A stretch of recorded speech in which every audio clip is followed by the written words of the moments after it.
knowledge, strength, wealth, status, excellence, many different words, many different meanings. But they do share one important thing, and that's that they are all outcomes. They are not obtainable by themselves, just like an effect can't take shape without the cause that contributed to its materialization. Right? They need something else, a seed, a root, a foundation.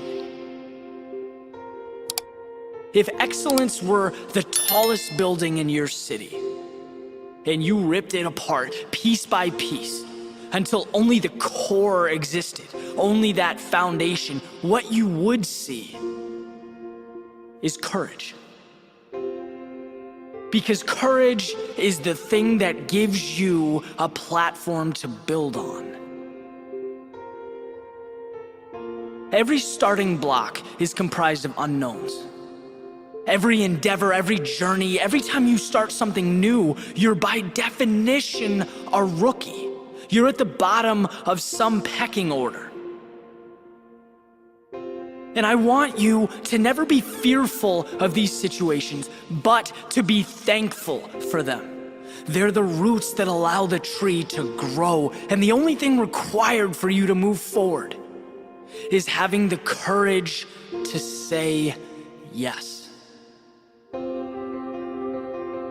Life is opportunity. The world around you is opportunity. Some people close their eyes and ignore it. Others choose to see it. Courage is never closing your eyes. Everything around you is courage. That building you're walking by, someone had the courage to start that construction company. The music you're listening to, someone had the courage to put their art out there into the world, to embrace the critics, the naysayers, the envious. They didn't stop. And now their creativity is flowing out of your headphones and into your life. Courage is the understanding that simple and easy are very different words. It is incredibly simple to work harder than the person next to you. It is simple to make sacrifices, to move out of your comfort zone. You don't need to understand Einstein's theory of relativity to be able to do those things. Oh, but side note, they're insanely difficult. At first, they will kill you inside. You'll be nervous, scared, self-conscious. Courage is the understanding that fear becomes progress, that being nervous transforms into excitement. And that what once ate away at you will become the fire that reshapes your life. Allow yourself to stumble through the beginning. Let yourself fail. That guy running a 5-minute mile, at one point he ran it in 8. That woman worth $1 billion at one point was worth $1 million, 100K. Maybe she was broke. It takes no courage to run the same speed your whole life. It takes no courage to stay stagnant. Courage is saying to yourself, I am worth more than I have now. I am faster than that stopwatch is showing. I am better than this grade reflects. Courage is when your actions take on a life of their own. When they embody that winning mentality, when your friends, your peers, and the people in your life give you a hard time because you're not the same person today that you were yesterday. Courage is smiling and moving forward. It's when the first setback comes, and the second, and the third, and the fourth, and you go straight through it. You adapt. You never lose sight of what you want. Courage is believing so strongly in your ability that you welcome discomfort today just so that you can turn it into an advantage tomorrow. Courage isn't listening to this, taking your quick blast of adrenaline into the living room and streaming Netflix. No, it's thinking about what you want more than anything else and driving toward it. One courageous step at a time. That is courage.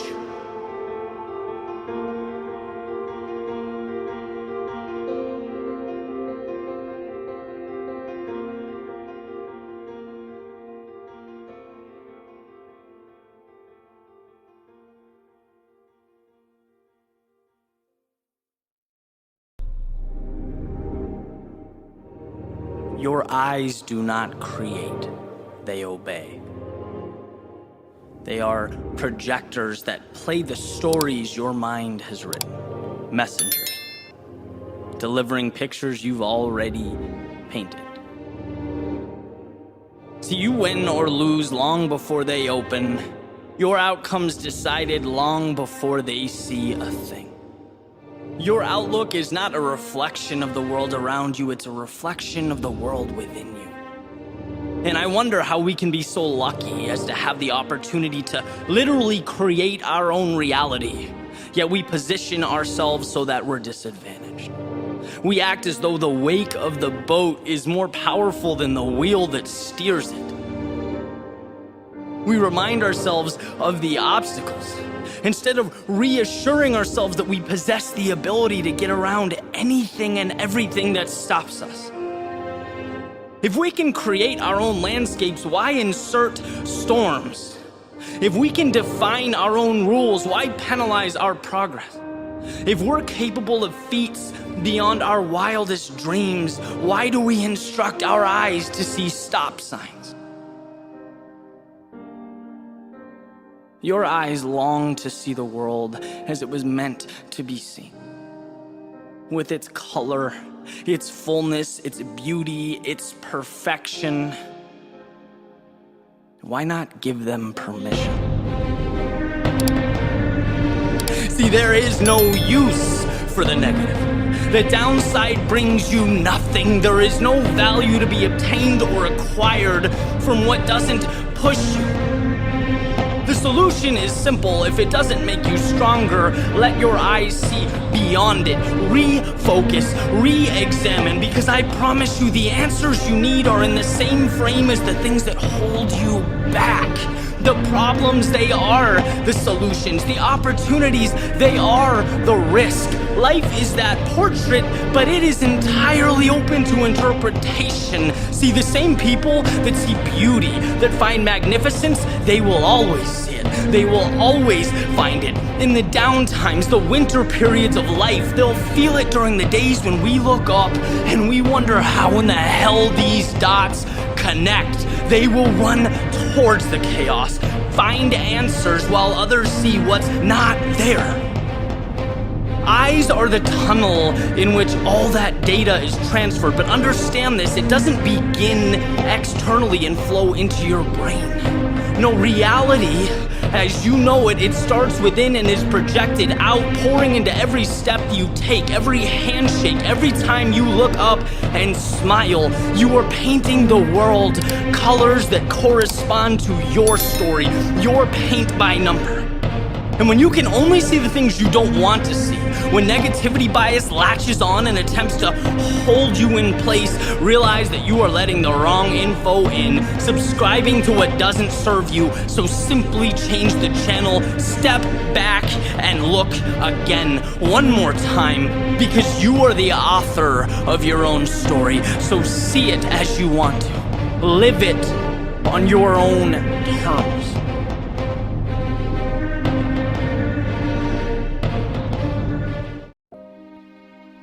They will try to test you, but they fail to realize there's not 1 ounce of give up in your spirit. There's not 1 ounce of give up in your heart. There's not 1 ounce of give up in your soul. There's not 1 ounce of give up in your body. Baker Mayfield said, I woke up dangerous. But most people wake up aimless, with no sense of direction. But not you. You wake up every morning on fire, ready to crush your day, ready to crush excuses, ready to dominate in your lane, ready to execute your goals. You know life is coming. You know life is trying to sucker punch you. You know life wants to break you. You know life wants to beat you down. But instead of frown, you just smile. Because you know there's not 1 ounce of give up in your soul. So you stand tall in the face of it all. Wipe the sweat from your brow. And keep grinding because you will not be broken. You will not be moved. Like that tree that's planted by the water, you will not be moved. See, you just hitting your stride, just getting into the groove. They thought they could break you, but there's not 1 ounce of give up in your body. And therefore, you keep running your race until you emerge victorious. And you understand that there will be moments when you want to throw in the towel. And that's when you tap into your inner greatness and go the extra mile. So every mile marker, you celebrate the small wins, because you understand that them small wins lead to the big wins, lead to the gold balls, lead to the trophies, lead to the rings, lead to the riches, lead to the spoils, and you will never, ever, ever allow one mere mortal to foil your plans of achieving next level success. So when it gets hard, you giggle. When it gets tough, you laugh, because you know the path to victory is paved with obstacles. It's paved with roadblocks. It's paved with uncertainties. But one thing is certain: your heart doesn't pump Kool-Aid. One thing that is certain: there is not 1 ounce of give up in your soul. There's not 1 ounce of give up in your heart. And so you keep fighting until the very end. This is a great day to win.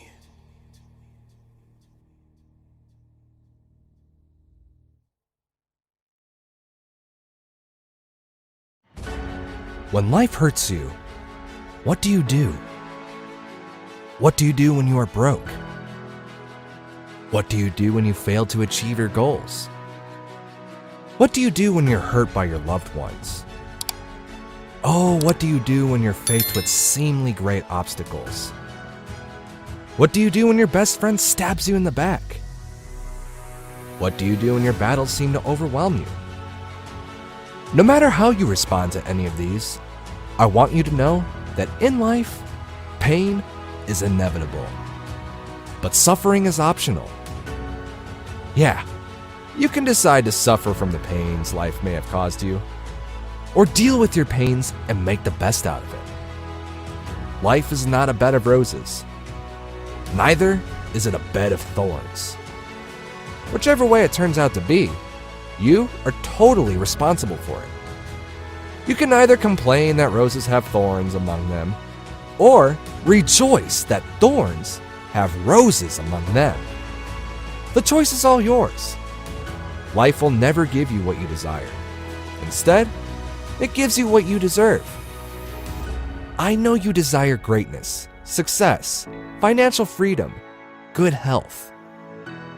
But if your attitude towards life is not consistent with your desire, trust me, life has no choice but to give you what you deserve, which is failure, financial bondage, poor health.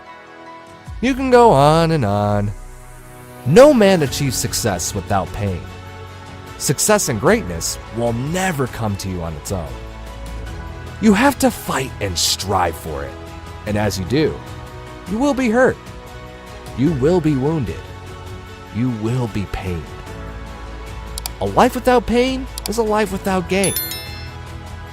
The pains and hurts you suffer in life is not meant to destroy you, but to build you, strengthen you, and set you on the path of your success and greatness.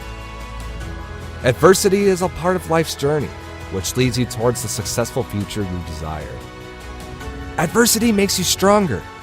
It helps you to build enough capacity and stamina to withstand the crisis and challenges you will face as you journey through the different stages of life, in order to strengthen you mentally and physically.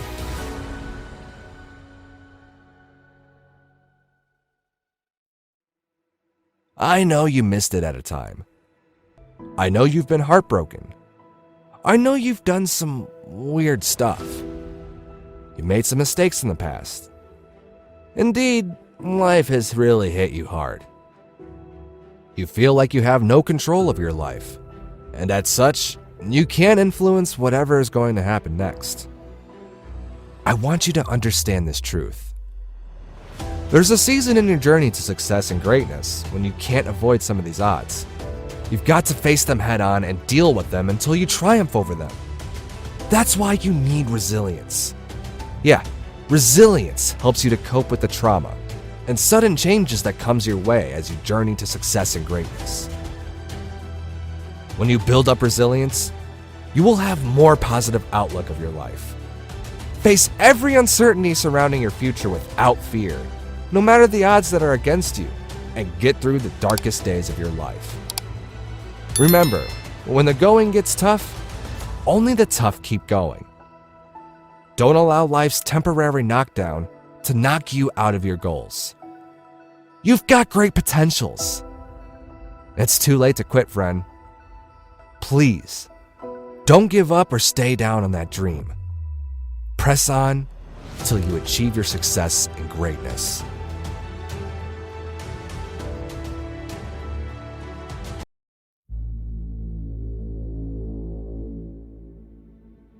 I often ask myself, what differentiates those who wish for better outcomes and those who do something about it? What separates the dreaming from the progress and the wishing from the reality? Sure, life is complex. There are a lot of moving parts to understand. But I think this element is simple. Those who build things in life are willing to not only see a reality that hasn't yet materialized, but they also understand that in a world of no, they have to be the yes. They have to believe in their ability to drive towards finish lines that no one else sees. And see, meaning cannot come to fruition without that discomfort.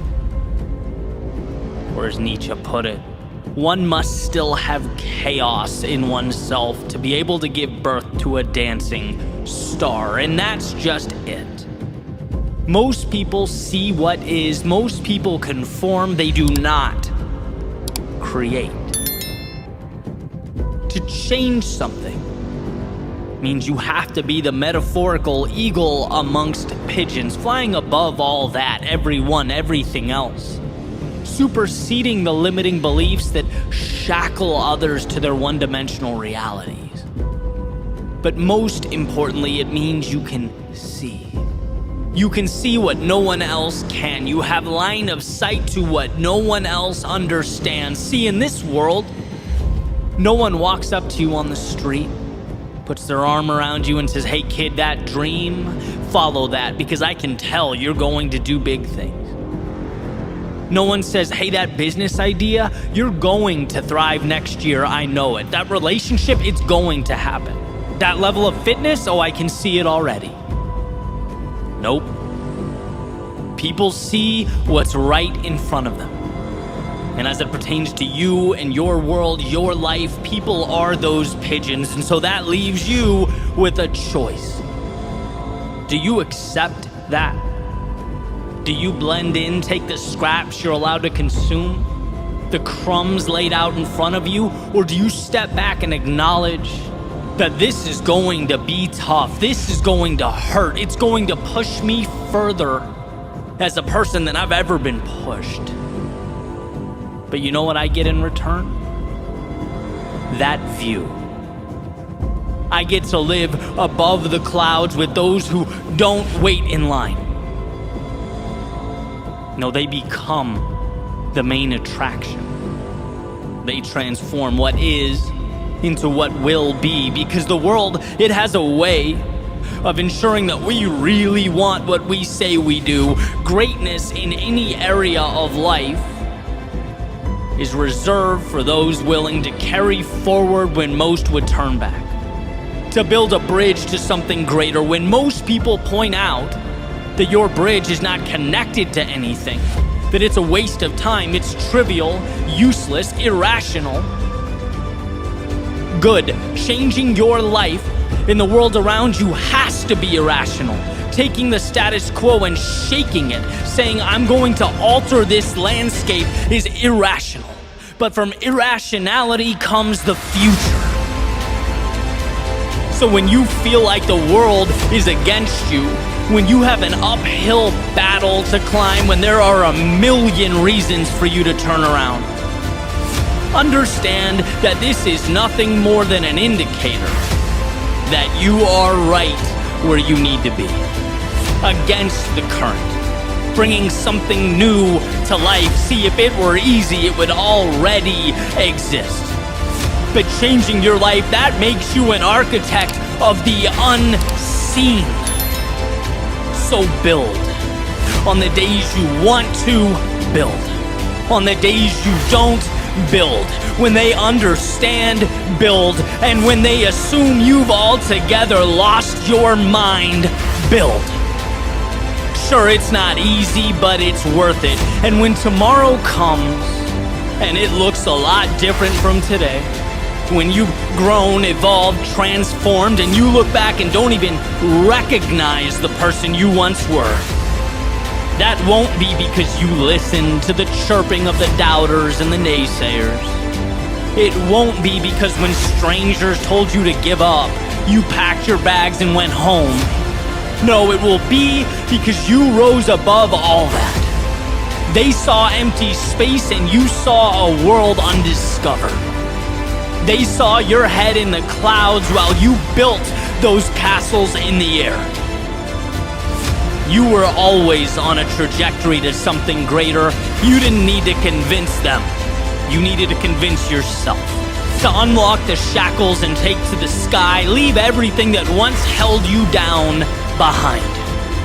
This isn't about anyone else. It's about the conversation between you and the horizon that awaits.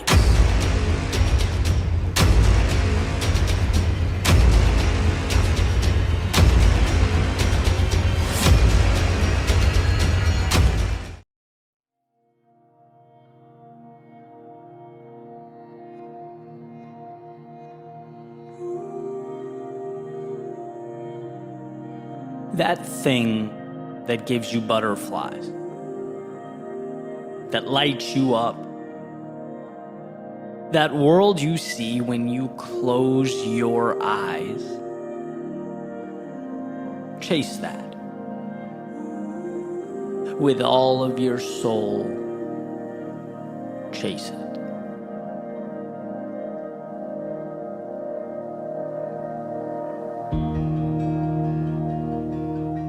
It's easy to brush off life's potential.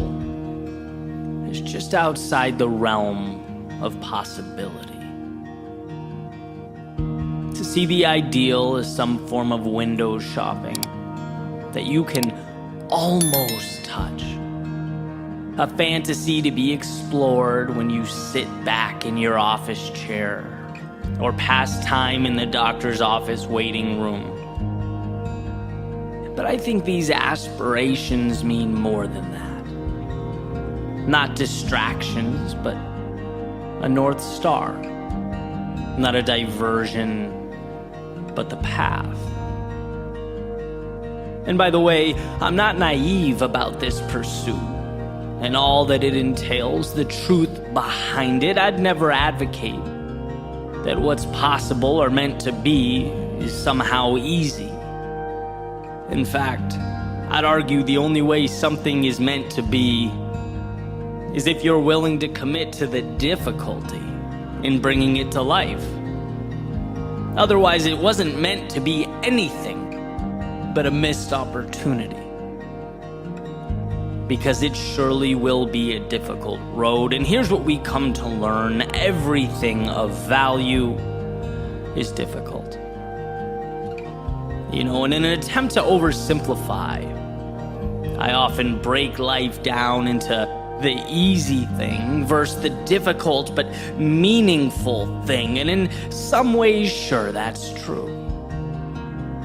But I can also honestly say it would have been more difficult for me to have stayed where I was, not moved at all, to not have pursued what I believed in, it would have been more difficult thinking about that life I could have lived, the doors that could have opened, and that's just it. Life is about choosing your difficult. The difficult you seek out intentionally, or the difficult you come and let take control, render you helpless. And I think when we find ourselves in routines, or we've built for ourselves a world, we know we don't want to live in anymore, or we've outgrown, it's not that the current is real and the future is not. It's that we, somewhere along the way, decided to face the wrong opponent. Some adversaries make us stronger. They force us to be more, to grow. Other adversaries or opponents, they sit back and they let us defeat ourselves, and that's what we don't want. See, when the world knocks you down, you get to rise again. Wiser, tougher, stronger. But when you keep yourself down, well, there's nothing to be gained from that. Those two opponents, they are not the same. I reference my speaking career because for me, it's where that transformation is most evident. It's where it all began. My opponent was very much me. Avoiding opportunities, hiding from failure. I didn't give life a chance to knock me down. And so it didn't. How could it? I'd already placed myself in chains. And because of that, guess what? I stayed the same. I couldn't evolve. My ideal future was an idea that would briefly entertain me from time to time and move right on. It wasn't until I found the courage to switch my opponents. From myself to the world, I let life humble me. I gave talks where I was nervous and had cold feet. Keynotes where my delivery was mediocre at best, where I barely got by. But with these battles came metaphorical riches, came that trust that had to be manufactured, that confidence that had to be earned. When I got out of my own way, I was able to let the trials and tribulations of life create a new foundation for me to stand on, to redefine reality. And the good news is that anyone can do that. Anyone can ask that question. Is something external in my way right now that I need to figure out, that I need to solve? Or am I in my own way? Am I not even giving myself a shot? Have I settled for right now as truth? When right now is just the less ideal difficult. When I was little, playing action figures with my buddy up the street, we used to think it was cool to see around corners, to see through walls, to know what was coming before it arrived, right? For action figures, absolutely. In superhero movies, why not? But in the journey through life, you don't need to see around corners. In fact, it's counterproductive because it is the interaction with the unknown that matters. It's adjusting amidst life's uncertainty that comes to make you who you are, transforms you and your reality. As far as I'm concerned, the only way to lose is to remain behind that corner, peering out every now and then, hoping to get some kind of advantage or shortcut, willing to let life pass you by while you wait for the stars to align, thinking that that vision of an ideal life will stroll along the sidewalk, see you and reach out a hand. That wait will be a long one, unproductive, and difficult. More difficult than trusting yourself to face whatever lurks around that corner. So remember that who you are is built, and every time you do something a little bit scary or unsettling, every time you wander a step or two outside of your comfort zone, the reward is not just the short-term triumph you feel as you leapfrog that obstacle and carry on.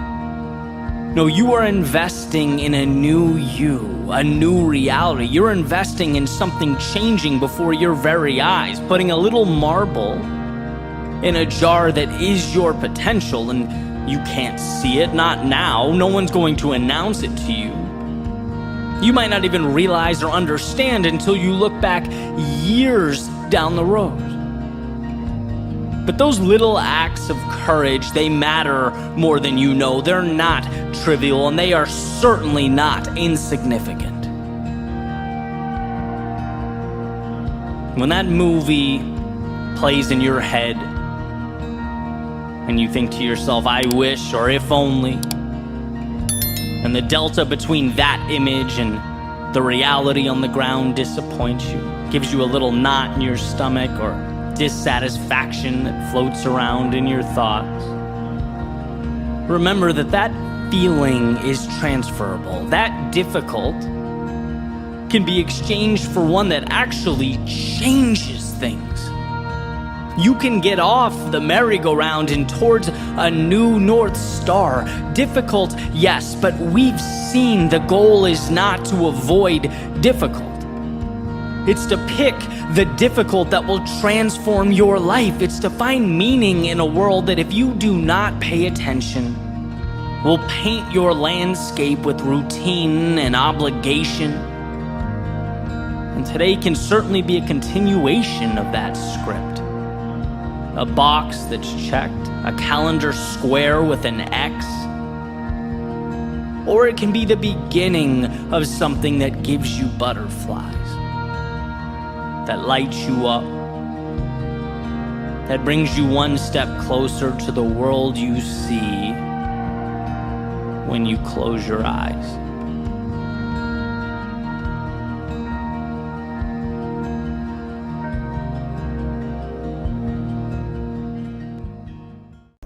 I hate Plan B. And I tell you why. Because we have so many doubters, as I've said earlier, the no-sayers. We have so many of those people that say no, and you can't do it, it's impossible. That is okay, because we just turn off, as I said earlier, and we listen and we hear the no being a yes. You can't do it, you can do it, and all of that. So that is possible to do that amongst all the negative people around you. But when you start doubting yourself, that's very dangerous. Because now what you're basically saying is that if my plan doesn't work, I have a fallback plan, I have a plan B. And that means that you start thinking about plan B, and every thought that you put into plan B, you're taking away now that thought and that energy from plan A.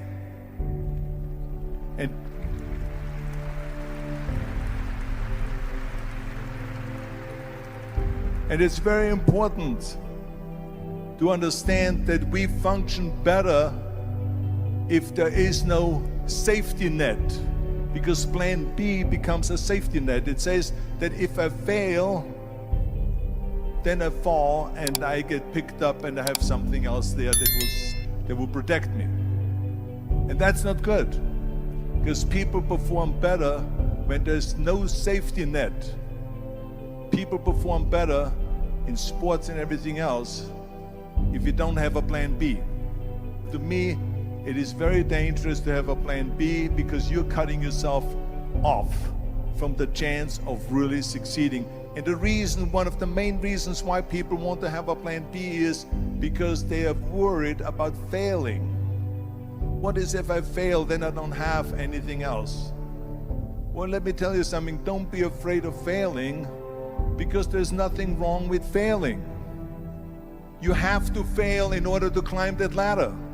There's no one that doesn't fail. We all fail. It's okay.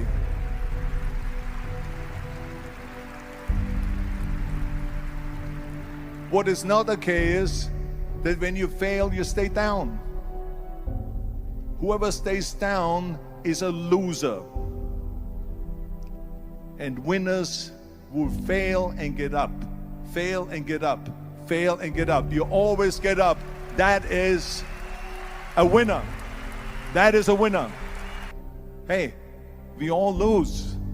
We all have losses. This is okay. And this is why I say don't be worried about losing, because when you're afraid of losing, then you get frozen. You get stiff. You're not relaxed. You got to be, in order to perform well in anything, if it's in boxing or if it is on your job or with your thinking, is only happening when you relax. So relax. It's okay to fail. Let's just go all out and give it everything that you got. That's what it is all about. So don't be afraid to fail.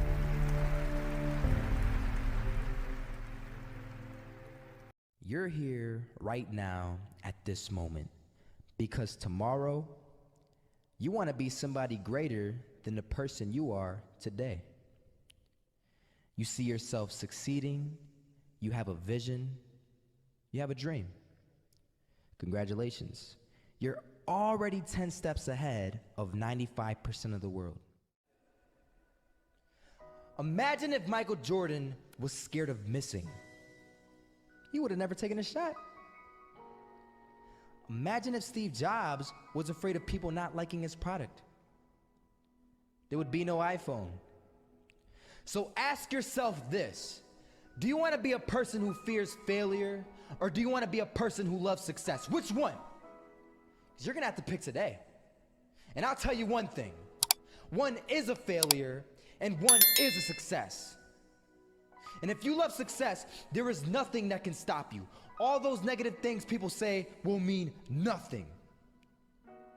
They're gonna talk about how only 1% make it to the top. Big deal. Wanna know something else?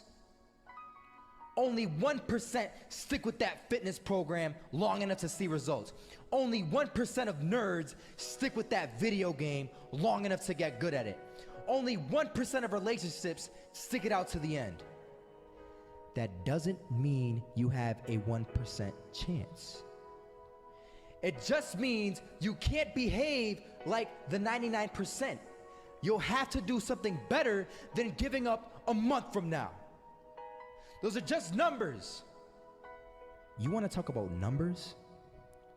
Take a look around you and take a good look around you. Are you like 99% of the people around you? If you are, then you're in the wrong video, my friend. You have to love success just as much, because that's what's gonna allow you to get up and go for it. Being scared to fail won't do anything. In fact, when you love success and you start going for it, guess what happens? You're gonna fail. You're gonna fail 10 times, 100 times, maybe even 1,000 times. But that's okay. Failure isn't permanent. Falling isn't permanent. You get right back up and keep going. And this time, you're gonna be stronger, wiser, and you'll be more driven than ever. And for every 10 failures, you'll land 1 success. You have to love success so much that you're willing to fail 10 times before you can succeed once. That's how a winner does it.